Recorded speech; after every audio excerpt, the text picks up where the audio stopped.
Reka dukomeze igitabo cya kuva temporary kubwa Charles igice cya 3 Imana iha imigisha ubwoko bwe. Abisirayeli binjiye muri icyo gihugu ari abantu bafite umudendezo, ntabwo bari abacakara, ntabwo ari intambara rero abajyanyeyo. Iyo urebye muri kuva igice cya 14:30 mu kwezi kwa gatatu nyuma y'aho Abisirayeli barokorewe bakavanwa muri Egiputa, bakambitse munsi y'umusozi Sinayi, niho Imana yabahereye amategeko 10 n'andi mategeko, bagirana isezerano n'Imana maze baba ishanga ry'abagabo n'iki y'Imana. Imana niyo yabiyoboraga. Mose yamaze iminsi 40 kuri uwo musozi wa Sinayi ahabwa amabwiriza ahereranye no gusenga kukuru n'ukuntu bari kubatira Imana ihema ry'ibonaniro, ariko rusengero bagendanaga bimukana amajana hose. Hagati aho Abisirayeli biremeye inyana zahabu batangira gusenga. Igihe Mose yamanukaga avuye ku musozi wa Sinayi akabona ibyo bintu yaramurakara cyane, maze amenagura bya bisate bibiri by'amabuye Imana ariyamuha. Izo nkozi zari zimaze guhanwa igihano zikwiriye. Mose yongeye gusubirayo umusozi wa Sinayi, Imana imuha ibindi bisate bibiri by'amabuye. Mose agarutse nibwo imirimo yo kubaka imyanya yatangiye. Abisirayeli bamaze umwaka umwe babohowe ihema rihebuje n'ibikoresho byayo byose byarangiye gukorwa. Hanyuma Imana yuzuza ubwiza bwe muri ibyo bintu. Haleluya! Ni mu buhe buryo ki Imana ihora abana gukiranirwa basi ukageza ku buzima? Iyo umuntu amaze kuba mukuru aba agomba kubarizwa ibyo yakoze. Ariko igihe ishanga rya Isirayeli ryatangiraga gusenga ibigirwamana, byagezweho n'ingaruka mbi mu gihe cy'ibisekuru byinshi, ndetse n'Abisirayeli b'indahemuka bagezweho n'izo ngaruka nabo mu buryo bw'uko iryo shanga ryari ryarataye gusenga kukuri, byatumye gukomeza gushikama bikabura. Kuki Aroni atahaniwe kuba yarakoze inyana ya zahabu? Aroni yari ashyigikiye icyo gikorwa cyo gusenga ibigirwamana. Uko bigaragara nyuma yaho yaje kwifatanya na bagenzi be b'Abalewi baja mu ruhande rw'Imana, ntibaja mu ruhande rw'abarwanyaga Mose. Abari bigometse bamaze kwicwa, Mose yibukije abantu ko bakoze icyaha gikomeye. Ibyo bikaba bigaragaza ko uretse Aroni hari n'abandi Imana yababariye muri icyo gihe, kuko batifatikanyije n'abo basengaga cya kigirwamana cyakozwe. Ni gute Imana yavuganaga na Mose barebana?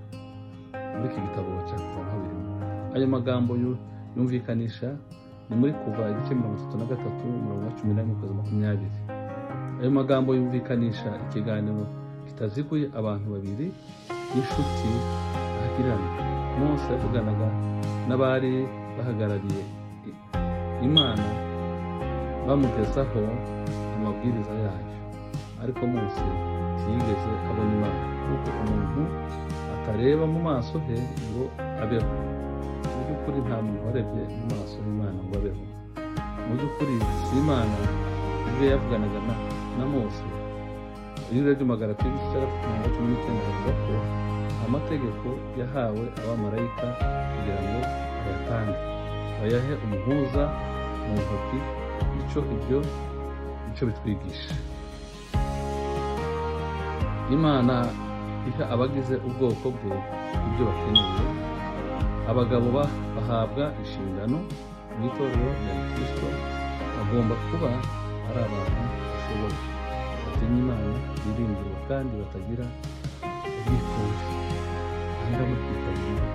Imana iha abantu ubushobozi, ibaha ubutware, ari ba bantu bagomba kurinda umurimo wa Kristo badasenga ibigirwamana, batikunda, ari abantu bagomba kwitangira abandi. Imana niwe nyiri gutanga amategeko makuru.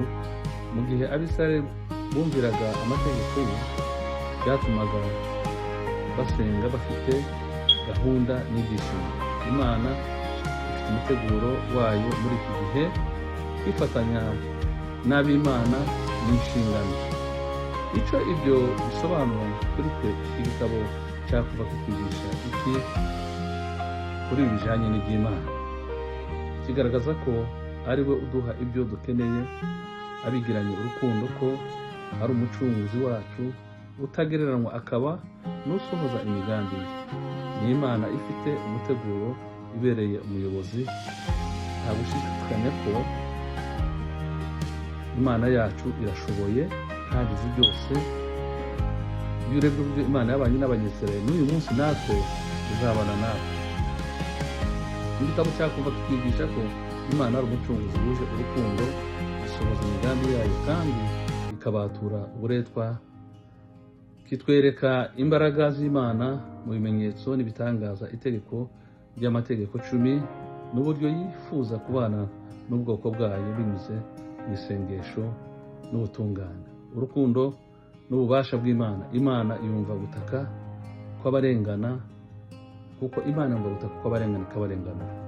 Ubusugire n'ubutegetsi bw'Imana. Yehova niwe mutegetsi ukomeye urusha abami n'abategetsi b'isi imbaraga bose. Imana yaroshe ingabo za Farawo na Farawo bose mu nyanja. Amategeko y'Imana. Gutanga amabwiriza n'amahame agenga ubuzima bw'Imana n'imibanire hagati y'umuntu n'Imana. Imana ashaka yuko tugira ubusabane nayo. Icyanyuma, imigambi yo gusenga Imana. Imana ashaka yuko tuyisenga, tuyihimbaze, kuko Imana yabanye n'ubwoko bwa Isirayeli. Imana ibagirire neza. Abaza kumva ibice byose uko ari 3 twavuze aha ngaha no gusoma iki gitabo, muzasobanukirwa imbaraga z'Imana, gukomera kw'Imana, ububasha bw'Imana, amategeko 10 Imana yahaye Mose, kuko iki gitabo na n'ubu kiracyafite agaciro kuri twebwe abamenye Imana, abasobanukiwe, abakiriye Yesu nk'umwami n'umukiza. Iyo urebye isezerano rya kera ukabisezerano isezerano ukarihuza, usanga ibitabo byose bigenda byuzanya. Imana ibagirire neza. Ariko wowe uzumva ibi byigisho kuri YouTube, uzasoma igitabo cyakuva, kirimo byinshi uzigiramo, ubona imbaraga z'Imana, ubona ukuboko kw'Imana, ubona gutabarwa kw'Imana. Imana ibagirire neza.